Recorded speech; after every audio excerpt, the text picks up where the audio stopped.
Alright, so Francis Ngannou tried to ride off his momentum after giving Tyson Fury the hardest fight of his career. He performed very well against Tyson Fury. I don't see any reason why his performance against Tyson Fury isn't considered the greatest debut in professional boxing history. Like when the fight was first announced, nobody thought he even had a chance. People thought he was going to get knocked out early, people thought he was going to get schooled, and instead he was able to spin the narrative from being this fumbler in the UFC to making multi-millions in Saudi Arabia, all while competing against the very best in another sport. But unfortunately for him, the sequel to his boxing fairy tale against Anthony Joshua was ugly. And I mean, it was ugly. It was a total disaster. Francis Ngannou went from being the scary knockout puncher to being slept easily within 5 minutes in a boxing ring. Like, he got folded up like a lawn chair, bro. It was honestly insane. A lot of people were absolutely shocked, including myself. I went absolutely nuts. But why didn't this happen to Francis Ngannou earlier is the question. Why didn't this happen against Tyson Fury? Why is it happening now? And a lot of people have their reasonings, but me personally, I think I might know why. So first things first, let's focus on the main man, AJ, before I shift over to Francis Ngannou. I thought AJ was brilliant, and not only in his performance as a true boxer, but also his composure while taking the fight. This fight could have gone very awful for AJ, especially since you already know boxing fans have been heavily critical of AJ's past few fights. If he had went out there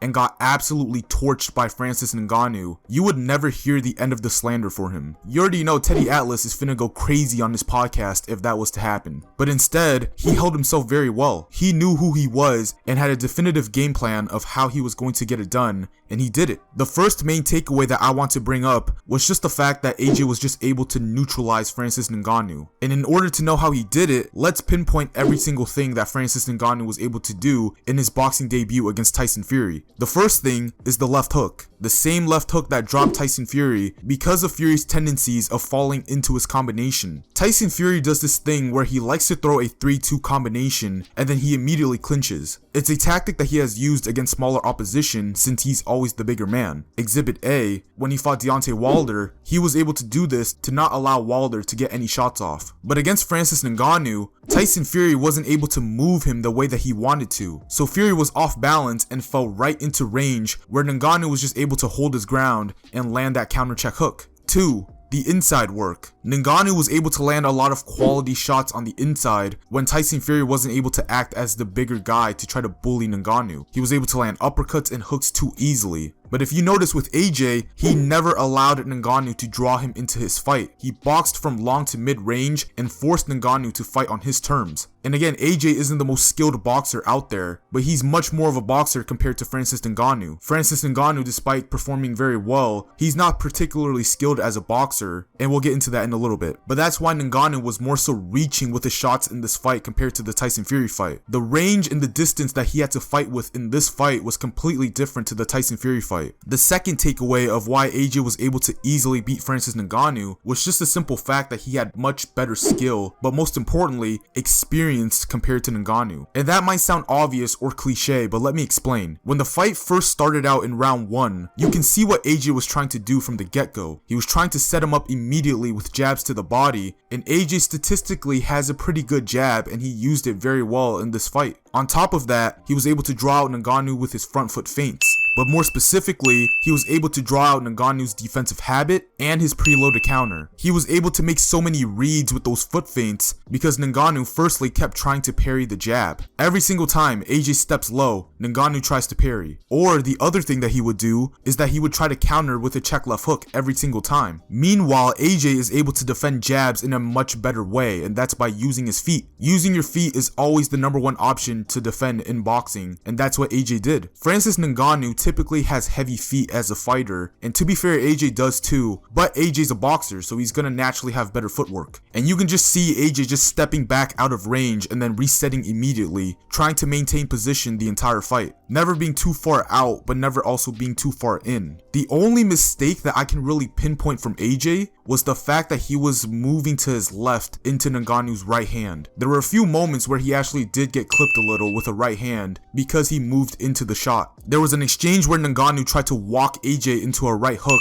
but AJ saw it and got his guard up immediately. This is where I thought the fight completely flipped into AJ's favor, because initially it looked like Ngannou was looking comfortable out there. No one had really established control of the fight. It was a feeling out process and Ngannou did look good. But however, after this exchange, Ngannou for some reason decided to switch to southpaw. And I think he did this for two reasons. One, he's primarily an MMA fighter, so him switching to southpaw might confuse AJ, but in reality, it did as much as Dillian Whyte switching to southpaw against Tyson Fury. Two, I think it's because of how easy Ngannou was just able to touch AJ that he started to get overconfident. He felt some type of stimulus when he was just able to impose his dominance, and because of that, he got comfortable quick. Because in reality, he didn't really have any business switching to southpaw, especially if you don't know how to box as a southpaw. But here's the real issue with Ngannou switching to southpaw. Earlier, I said Ngannou likes to parry the jab with his right hand as an orthodox fighter, right? And that's not necessarily wrong. You know, that's one of the correct ways to defend a jab as an orthodox fighter. But here's the thing, if that is your defensive instincts as a right-handed fighter, switching to a left-handed stance mid-fight isn't going to help. Why? Because when you switch stances, everything flips horizontally. Your lead hand now becomes your strong hand and vice versa, and your strong hand becomes your lead hand. However, your defensive schemes do not flip along with your offense. So if you parry a shot with your right hand as an orthodox fighter, you're gonna do it as a southpaw. And in a southpaw stance, your right hand is now your lead hand. So if you parry a jab with your lead hand, you're opening up a punch down the line. And AJ did so well to set it up by continuing to foot feint, drawing the same reaction, and then executing down the pipe to knock Francis Ngannou down for the first time ever. And here's something that I don't think people are talking about enough. I appreciated the fact that AJ did not try to force the finish after that. Instead, he allowed the finish to come to him. So many people are always upset with the fact that AJ doesn't open up as much as he used to, and I'm glad he didn't listen to those people. If AJ had tried to open up and go for the finish at that very moment, not only would he gas himself out in the first round in a 10-round fight, but he also could have gotten hurt in the process. Ngannou is still dangerous no matter what, and you can't afford to make mistakes for being reckless. It could have been an Andy Ruiz rewind all over again. So AJ did the right thing by composing himself in that situation. In the second round, AJ was still doing what he did, but now you can see him start to set traps now. AJ keeps seeing that check hook counter, so he rolled under it and threw a right hand at the body. There was also a moment where AJ tried to jab at Ngannou's right hand to try to bait him into something. But once Ngannou kept jabbing, instead of stepping back, he now gets off the line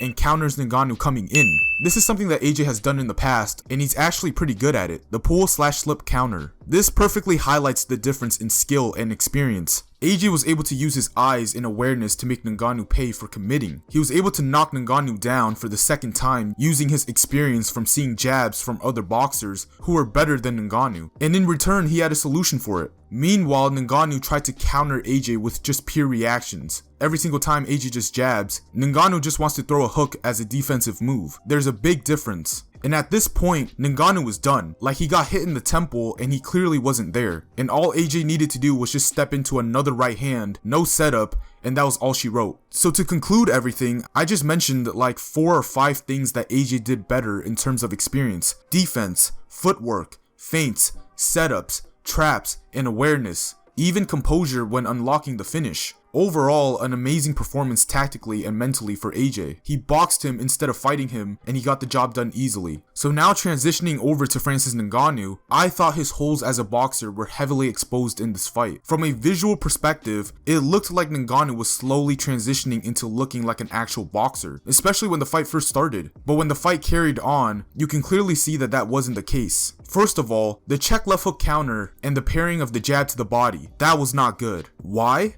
Because you're presenting the same patterns to a pro boxer who has boxed way longer than you and is an Olympic gold medalist. When trained boxers start biting on feints, what they'll usually do is start changing their patterns. But with Ngannou, it was the same thing over and over again, and it was such an easy fix for AJ. AJ just needed to keep his right hand high and take advantage of Ngannou just parrying jabs. And you know, with him parrying jabs to the body, it's not necessarily wrong, but for his skill level, it's wrong because he's not capable defensively to do that without getting punished. AJ already knows what's coming. He doesn't have to worry about anything else. And when the patterns are the same, AJ already knows what's coming. He doesn't have to worry about anything else because you're becoming predictable. On top of that, he didn't do a good job of setting up his shots and cutting off the ring. Kind of just followed AJ around the ring and allowed himself to just easily fall into AJ's fight. Defensively, he's got concrete feet, which also affects his offense. He can't bring his feet with him when he punches. He doesn't move his head, he falls for feints very easily. These are all the reasons why Ngannou wasn't able to beat AJ. Not because he pulled up to the venue too early and he was sleepy by the time he got in the ring. And thinking back at it now, Ngannou isn't really a good boxer like that. Like, I'm not trying to take anything away from his performance against Tyson Fury, but he was a bit overrated heading into this fight. Like, watching back the Tyson Fury fight, he was just good at what he did and he just kept doing that, and for some reason, Tyson Fury just couldn't figure him out. But this fight with AJ was always a much more dangerous fight for Francis Ngannou than the Tyson Fury fight. I predicted that AJ was at least going to drop Ngannou because Francis Ngannou is one, not hard to hit, and secondly, he has never fought a puncher like AJ. Yeah, he fought Derek Lewis in the UFC who has the most knockouts, but they barely threw anything the entire fight. They didn't want to engage in that fight. And with a fighter like AJ who came off his best performance since losing to Usyk, there was a good chance he was going to engage. And there's one statement in fighting that always remains true, and it's the fact that punchers are born, not made. And AJ, with the way that he has knocked people out in the past, if he was able to connect against Ngannou, I knew it would have been lights out. Him facing Tyson Fury in one fight doesn't automatically make him an elite boxer overnight. He hasn't boxed for long enough to face numerous different styles in order to become a good boxer like that. He essentially hasn't put in the rounds yet, and it's looking like there's not a lot of time for him to do so at this stage. And this puts Ngannou in a bad position because what does he do now? Besides the Wilder fight, there aren't really any big competitive fights for him in boxing anymore, especially after him getting knocked out. I mean, that's always going to raise the question about, is he going to be the same? My pick is for him to go back to MMA because he's 37 and that's his sport, that's who he is. If he doesn't go back now, he might never be able to realistically go back and be the same. He just got flatlined devastatingly. The fight should have been stopped after the second knockdown because he ran right into the punch and it bounced off his temple. So can he really go back and fight Renan Ferreira and get kneed, elbowed, kicked, and punched in 4-ounce gloves? Will his chin ever be the same? Will he ever get the chance to fight John Jones? These are all big questions to consider for Francis Ngannou at this very moment on what he's going to do next, because it can get very ugly for him and his career very quickly. And the last thing I want to talk about is how AJ has been able to revitalize his career. Just a year and a half ago, AJ lost to Usyk twice, and people were doubting his ability to become champion again. And now here he is, potentially competing for an undisputed title shot and sitting at the top of the heavyweight division. Tyson Fury is down bad right now. Oleksandr Usyk is only the one that really remains tall, and AJ is no doubt the biggest heavyweight in the world right now. Despite him losing, he's still the biggest, and his new coach Ben Davison deserves a ton of credit for assisting AJ back on the right track. The way he was just able to make AJ turn into his shots and turn his hips and punch through the target was amazing. The clip of him holding pads for AJ backstage before the fight, that showed that he is doing a great job with AJ right now. He's cornered AJ for 2 fights against Otto Wallin and Francis Ngannou, and AJ looks as close to his vintage self as he ever did. There's not only this fire that is now regenerated, but there's also been an increase in boxing skill over the last few fights. It just goes to show that losing in combat sports isn't really a big deal, especially if you're a star. There are always opportunities to turn things around and be even bigger and better than you were before. A loss will almost likely never taint your career if you don't allow it to. And that is it, guys. Thank you guys so much for listening to what I have to say, and let me know, who is next for AJ, and do you think he is the best heavyweight in the world? Drop a comment and let me know in the comment section down below. Now, if you guys enjoy content that is related to combat sports, please drop a like on this video and subscribe to my YouTube channel down below. That would be greatly appreciated. And if you can't get enough of the content on this channel, please head down to the description of this video and follow me on my Twitter for all of my tweets about combat sports that you do not want to miss. And other than that, it's been Steven, signing out. Peace.